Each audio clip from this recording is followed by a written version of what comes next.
So I'm here today to talk about thought leadership, and specifically because just about every marketing conversation I have with anyone, with people in just about any business, involves some conversation around thought leadership. So because there is so much confusion around what it is, how to create it, what goes into it, and why it can be such an important element of your brand strategy, I figured I'd answer that. So that's why I'm here today. So with that in mind, let's talk about it. Let's go there.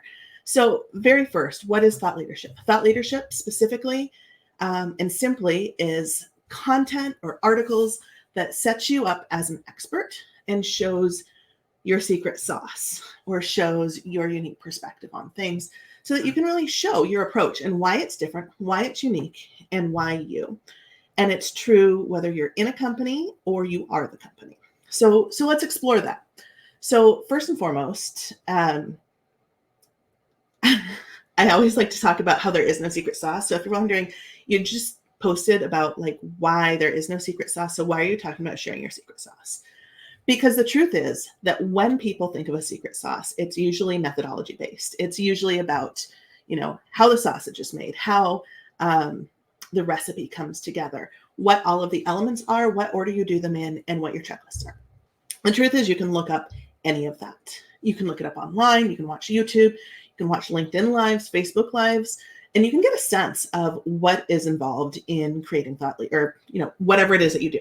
Whether you're writing an article, whether you are doing social media marketing, whether you are learning how to knit, whatever these things are that you are doing or that's part of your job, you can learn how to do it online and you can learn how to do it relatively inexpensively.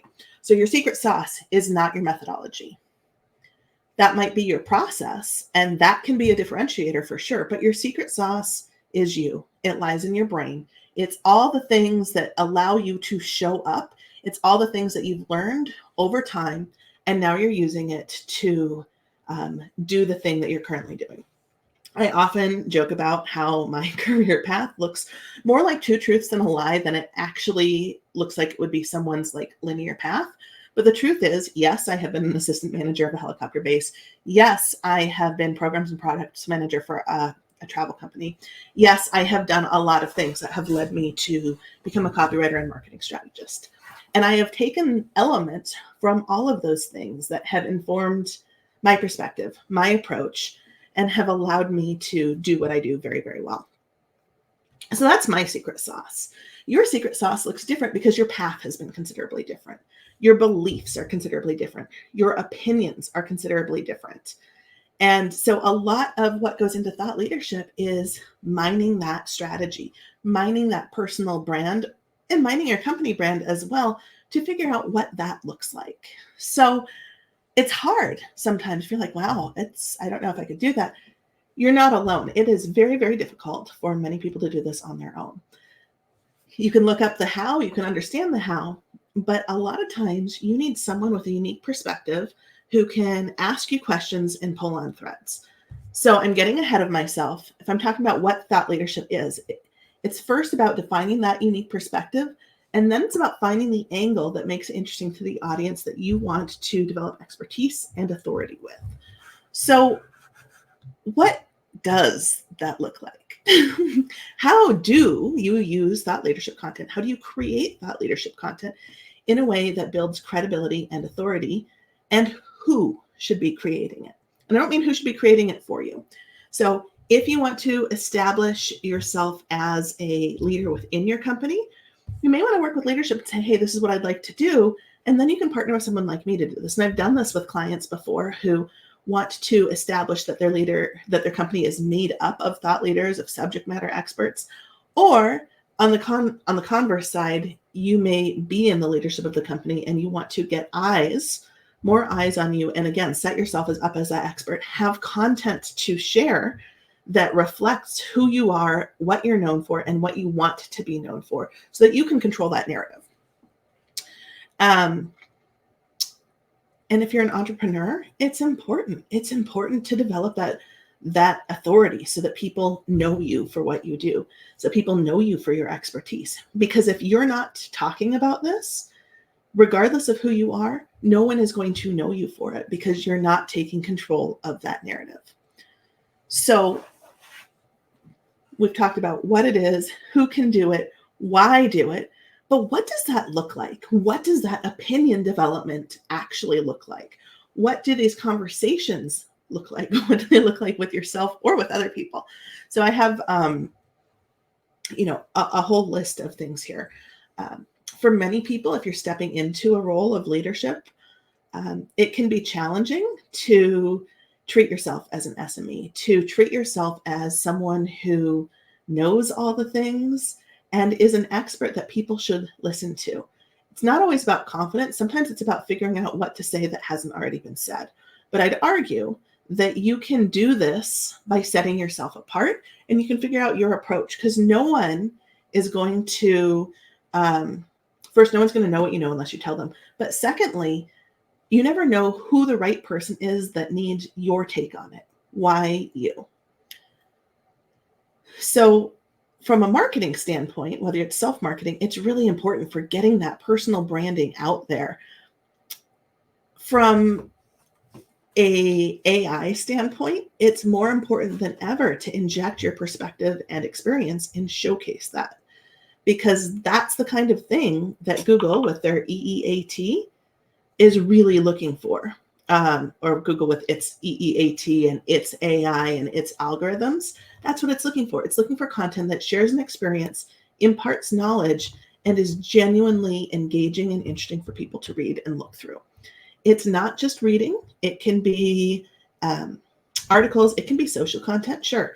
It can be video. It can be podcasts. All of these things are designed to mine the you factor out. And if you're wondering what an SME is, I talk about them a lot. Some people are like, oh yeah, we have SMEs in our business, or SMEs. It's just a subject matter expert. It's something where you have domain expertise in and know enough to be teaching other people. And you'd be surprised at what you know. So what would that look like if we were to work together? We would do a deep dive into who you are and what you stand for. We would do a deep dive into your opinions and find some angles, figure out who you're wanting to talk to, who do you want to get in front of, who do you want to see this, and figure out what matters to those people so we can create these angles. These personal branding sessions take anywhere from 1.5 hours to 3 hours, and genuinely they are required unless you have a whole bunch of fodder to start with, and then we can do an actual content planning session. So and I talk about it as content because it can fill your marketing calendar. It can be an essential component of your marketing calendar. And what's interesting is there was a client who they wanted to set their sales team up as subject matter experts, as domain experts, and get them comfortable sharing their stories and writing stories. So we did this personal branding workshop, and then we worked together for the long term, creating longer form and shorter form content that they could then share. So we can use that to create long form articles that we can repurpose into emails and short form articles and social media posts and not Instagram, infographics, and some of these other components that are very, very, very shareable, but more importantly, give you something to talk about while also setting the tone for what you want to be known for. And again, I talk about this as what you want to be known for a couple of reasons. First is that what you do or what you think you do isn't always what other people think you do. So what's interesting about that is that some people might think that you are really great at, let's say, systems. You're really great at figuring out the systems, creating the systems, teaching the systems. People may think that, but you might say, hey, no, that's not really what I want to do. I'm good at it, but that's not what I want to be known for. I want to be known for marketing strategy, for creating these really awesome strategies and then helping people implement them. Cool. So if people know you as a system strategist and you want to be a marketing strategist, the only person who's going to be able to change that tone is you by saying, this is what I do and this is how I do it. This is my approach. This is my opinions. This is why I do things the way they do. This is my secret sauce. And we can create use cases, case studies, some of these other elements off of these big ideas, right? So it's not just about the thought leadership. It's about showing, not telling. So what does that process look like after we've had the brand messaging meeting or the brand strategy meeting? First is all about you. The other component of this is if you work in a company and want to make sure that the things you talk about fit like company pillars, then we can compare all the things together and find some commonalities, and that may help narrow things down. It's a really interesting discussion because a lot of the times you may not realize how deep-seated these opinions are until you get talking and I pull in that thread and I'm like, hey, that was really interesting because it lit you up and you had a lot to say and you were passionate about it. And people come alive. And that's where the really interesting pieces come out. But talking a little bit more about what the process looks like. We have the brand messaging strategy, or we have the personal brand strategy or brand messaging strategy, depending on the direction that we're taking this. Then we have another session where we're talking about all the things that you want to talk about. We're talking about key talking points. We're discussing a huge variety of ideas, and then I'm building them into a cohesive story. So things that I'll ask you also talk about, like, okay, why is this a problem? Why are we solving this? What matters to people about this? What are people telling you about this? What drives you nuts that people are doing that's just wrong? What do you not want to be? Things like this make it really easy to be like, oh, and it all comes together and it creates this beautiful, beautiful, beautiful story. Okay, maybe it's not beautiful, but it's impactful. Then I'll write that for you and we'll call out all of the pieces. Usually after that first one, once we dive even deeper than we were able to on the brand strategy session, that's when we can create the content calendar. If we need to create it first, we can do that as well. But a lot of the times these little theme pieces come out during the conversations. And depending on the structure of the conversation, depending on the level of organization, the level of preparedness, all of the things, we might come up with 6 or 7 topics that we can write on. We might come up with 1, and that's okay. It's a both and type situation. But what's really cool is once you have it down, it can be the storyline for video content, for audio content, for a huge variety of other pieces. So you can see how it all comes together and you can see how I can help. But more importantly, if you're asking, wait a minute, Erin, I know you as a website copy or a website strategist, brand messaging strategist, copywriter. You might know me as any of those things. And you're going, but why are you talking about thought leadership? That's because the number one aspect of what I do is helping you find your message, because that comes first. Sometimes, and often, clients need help sharing that message, building the strategy to share that message, minding their own thoughts so that they can do the thing. And that's where I come in, because I already know your brand. Often, if I've done your brand strategy, then it's a natural continuation. And if we're coming in and you've already got the brand strategy and you just need help coming up with the content and the marketing plan, I can help there too. We'll still do the brand strategy session, generally speaking, because I may ask things slightly differently. And it's really all about getting to know you and how you are, paying attention to how you talk, getting a sense of all those things. But I want you to know this: your messaging is a key component of your secret sauce. And your secret sauce is a key component of your messaging. Even though I said it doesn't exist, mostly I mean it doesn't exist in a traditional sense. It exists in the coming together of the who and the what and the how and the what makes you you and come alive.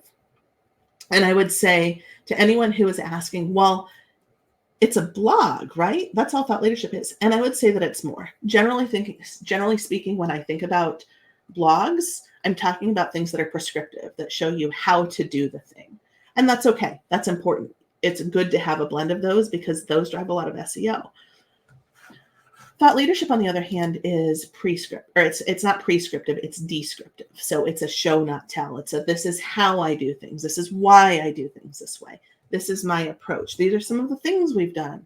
These are some of the applications. These are some of the ways. So you'll see more and more how it starts to come together, and it's absolutely fascinating. The last point I want to make before I sign off is, if you're talking about SEO or search engine optimization, if you want to be found on Google, a lot of people think that thought leadership cannot be found, cannot be SEO optimized. And I would say that that's couldn't be further from the truth, because it's all about finding one thing, one core topic, and talking about it and sharing your opinions, sharing your experience, sharing the why. And what's particularly interesting there is that you can then take that core concept and optimize it. And if it's based on a question that people are asking you or things that are coming up, things that you often talk about, you'll find that people are already asking about it on Google. And in fact, some of my top ranking content, I rank for my own content on the first page of Google in several pieces. That's all based on not an SEO strategy. That's based on an Erin strategy for the things that I wanted to be known for, that I wanted to create for people. So all that to say, it's definitely possible. And we can work at both ends to the middle. We can say, we want to talk about this. What are the SEO terms? We want to talk about this. This is what we think the SEO terms are. Or these are the SEO terms we want to rank for. What are some of our opinions? What are some of the things you want to rank for? So if that's something you're interested in, I partner with an amazing SEO strategist who can give us all the things, and then we can create your thought leadership strategy based on that. So looking forward to answering any questions you have. If there's more you want to talk about, hit me up. I'd be more than happy to chat. And you can always reach me on my website, erinpennings.com. And from there, you can contact me. You can find my social channels, all of the things. So I look forward to chatting with you, and we'll see you soon.